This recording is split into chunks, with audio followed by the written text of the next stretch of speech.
Good morning, everyone.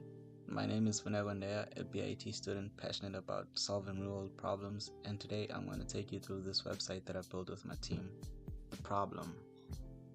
The issue we noticed was that in many communities, crime reporting is still slow and unreliable. People either don't report incidents at all, or it takes too long for the right people to be alerted. There's also no easy way to track what's happening in your area, and that makes people feel unsafe. So the solution. So we decided to build a crime report website, a platform where users can log in, submit crime reports, send panic alerts in emergencies, and even view nearby reports on a map.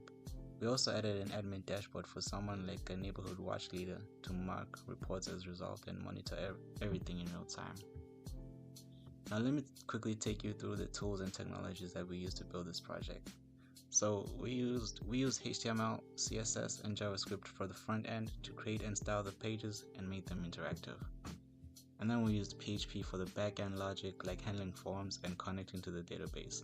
Then we used MySQL to store user accounts, crime reports, and other data.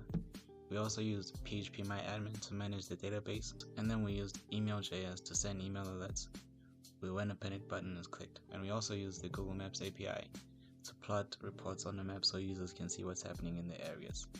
So what to expect in this playlist, because it's going to be I'm going to divide the videos into playlists.